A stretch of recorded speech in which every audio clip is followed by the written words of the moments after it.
The Premier League fixtures have been split over 2 weekends for the next round, part of a winter kind of break. Interesting that they're doing it for the Premier League but not the Championship, who continue to go on, as well as League One, League Two. No breaks, but the Premier League, who play less, get a break because they asked for it. So, interesting perspective. There may be fans of Premier League teams that disagree with me, but majority of leagues other than the Premier League in England play more games than the Premier League. So, there would be an argument that everyone else deserves a break, but fair enough, the Premier League get it, which means unfortunately we've only got 5 games to talk about this weekend, and the other 5 will be next weekend. However, there are some good ones in here, which is always good news, and I'm hoping that it can be exciting even without any 3 PM kickoffs on Saturday in the Premier League.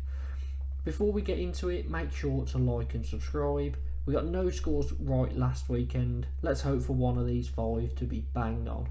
Let's get into the predictions. We start with Burnley against Luton. Burnley have won 1 of their last 6.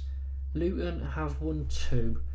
Luton have also only lost, still, at home. Anytime they've lost, it's only ever been by 1 goal. They've never been blown away, and they've played 5 of the big 6 other than Man United. So I've got a feeling when Man United rock up to Kenilworth Road, Luton may get all 3 points. However, it's good that they're not being blown away. They're always competitive. They were very unfortunate against Chelsea because they were 3-0 down, pulled it back to 3-2. I think they hit the woodwork a couple of times. They were really good in that game but couldn't get all the way. But Luton, full of surprises, now that they're away. They did lose last time to Burnley. Is that going to contribute? I don't know. I'm going to go for a draw, 1-1. Chelsea take on Fulham next, and Chelsea have won 3 of their last 4 league games, but then lost out 1-0 to Middlesbrough in the Carabao Cup semi-final first leg. Chelsea obviously need to go and do the business in the second leg, but they really shouldn't be losing to many sides, let alone a Championship side that aren't really ripping it up in the Championship this season. But that's just how Chelsea are, very unpredictable. And I've got a feeling they're going to lose this one against Fulham. For some reason, recent history is telling me that Fulham win this fixture. That's just in the back of my head.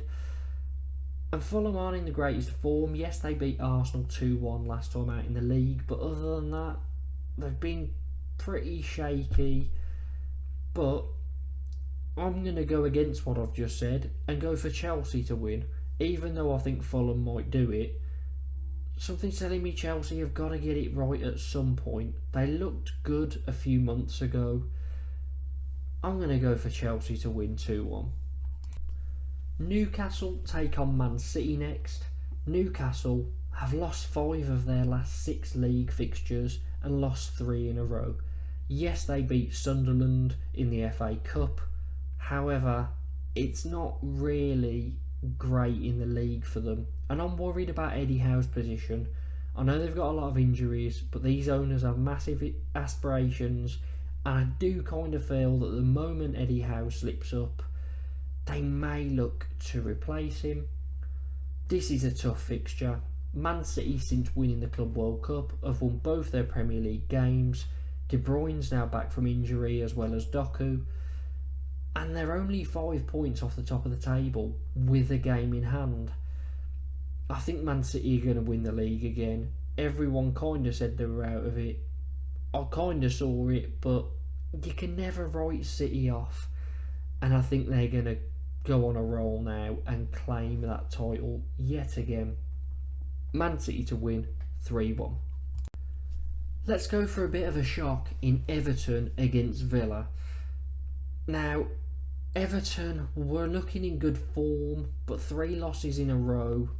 They are starting to look like they could be in a relegation battle. I really didn't see it because of the great form, even with the 10-point deduction. But now, maybe they fell into a bit of a hole. Maybe the confidence has dropped slightly. and it's showing in their results and performances.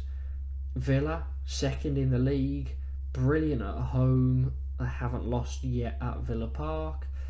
Away from home, they can be a bit hit and miss. They do have the odd off game, like last time out when they lost 3-2 to Man United. But I don't know. Everton aren't filling me with confidence at the moment. But Villa, are they going to slip up here?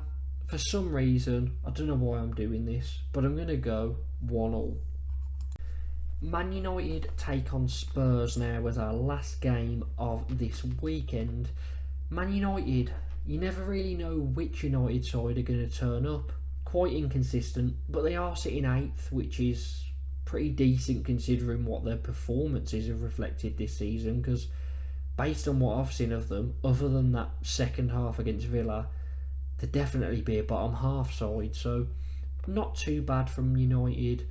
Spurs, I really like the signing that they've made. They've made a couple. They've got Draghi's in. If I've pronounced that incorrectly, I apologise. From Genoa in at centre-back. Don't know too much about him, but, looks to be a good signing. They need centre-backs, so makes sense. But Timo Werner coming in, I really, really like that. I think Timo Werner in the Premier League was slated heavily, but he was offside all the time. However, I do think in this Spurs side, high intensity, playing with massive pace, very direct, I think Werner works here. So I'm very interested to see how this goes. They're obviously going to be without Heung-min Son as he's away at the Asian Cup, but I've got a feeling Spurs are going to get all 3 points here in a 3-2 win.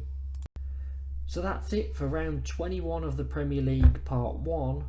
Part 2 will be out for next weekend. Put your predictions down in the comments for these 5 games. Make sure to like and subscribe. And hopefully it's an entertaining weekend.